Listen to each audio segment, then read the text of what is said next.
Nan's got her wine and stuff. Hi, Keisha. What do you want to say? This is where we're gonna edit it to make it your birthday video, so you can watch this back and stuff. All right, thank you. You got all your And grandchildren thank you all here. my grandchildren who participate and give me a surprise party. Thank you very much. They are good grandchildren. And I'm one love. I never treat them bad. I never treat, all of them the same. Thank you. Yay! Woo woo! Oh, sorry. Okay, so you guys can see the title of this video. I'm doing this video for my cousins and my close friends and family, and just because I don't know how else to express myself, because I cannot smoke and can't go out and party, can I now? So I'm just trying to bring positive, uplifting vibe, because I know my family is heartbroken right now, including myself, and I may not show it, but that's because I'm fronting. But I just wanted to also pay homage to my nan and just talk about how amazing she was. And obviously you guys that are watching this know her.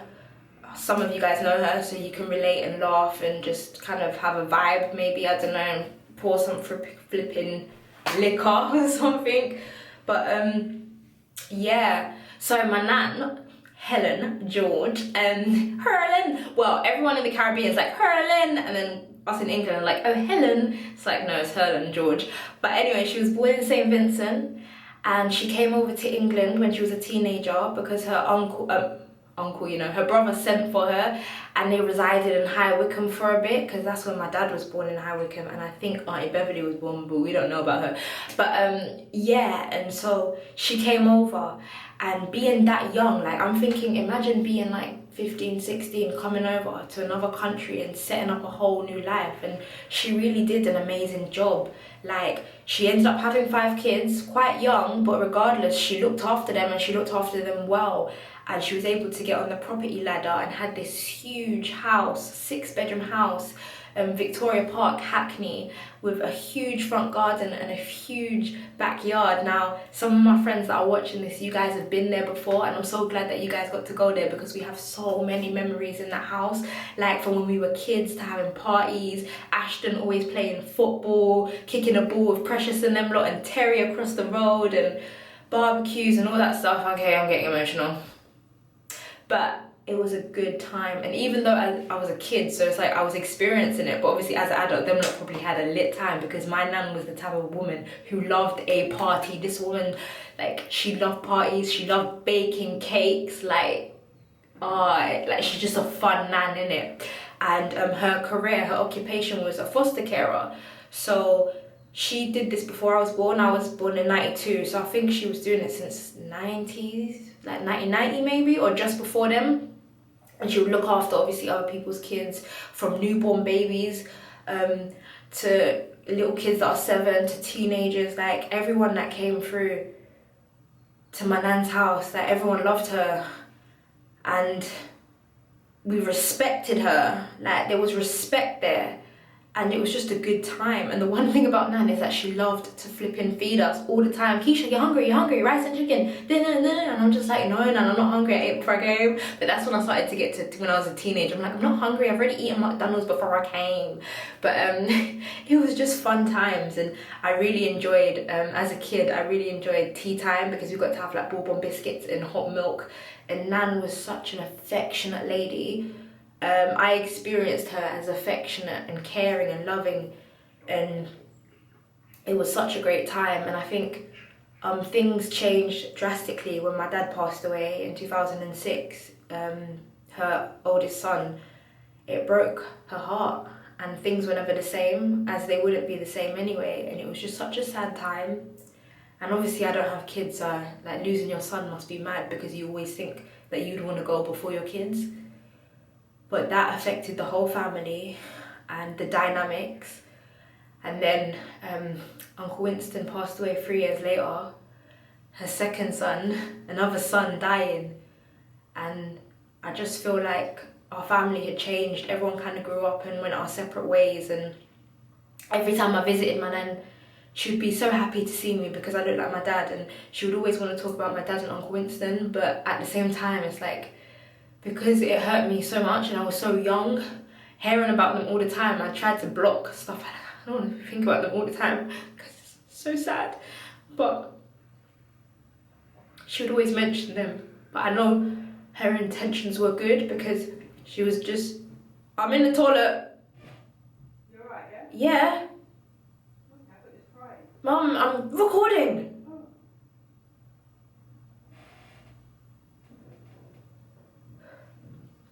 She would, I forgot what I was saying. She would try to keep their memory alive, and her intentions were good, but I just personally, I couldn't take it because it was just too much for me. And she was just a loving woman, and it is very heartbreaking, obviously, and it feels very surreal, guys. It feels surreal, this whole coronavirus, that she didn't die of coronavirus, by the way, but this whole coronavirus, not being able to visit anyone, her passing away, what's the funeral going to be like, how are we going to celebrate, like, it's all just very overwhelming, and my brain is hurting me so bad. I can't even sleep, like, it's crazy. She passed away on the April 1st, but I think what is really, really sad and just interesting when it comes to timing is that my dad passed away on the 11th of April, Uncle Winston passed away March the 31st, and Nan passed away on 1st of April. And it's just during the Easter period, and it's like, wow, God is really taking our family like that. And the thing is, I have a big family, like on my mum's side it's very big, on my nan's side it's quite big, but it just feels like nothing's ever going to be the same again. And I guess that's life, and you grow. And I was very happy that I got to see her and hold her hands and tell her I love her. Obviously I couldn't kiss her because we was wearing the masks and aprons to visit in the hospital. So my head is really hurting right now.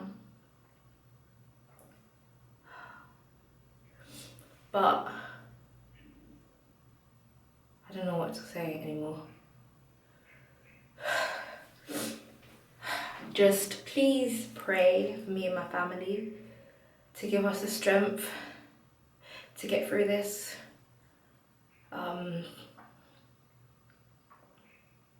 Yeah, I don't know if I'm actually going to upload this, I don't know. But Nanny Helen was a strong, badass woman, man. She really was. And I will miss her. And I'll never forget her. And I love her. And this is bare surreal. And I can't believe I'm never going to hear her voice again. Yeah, I'm feeling really bad right now. Sorry guys, my head is just hurting.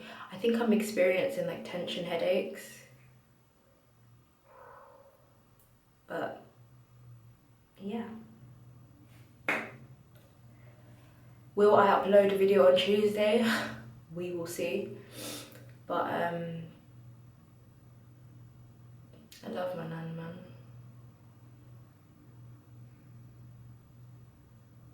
This is bit, I feel now it's dramatic because I'm staring into a fucking lens.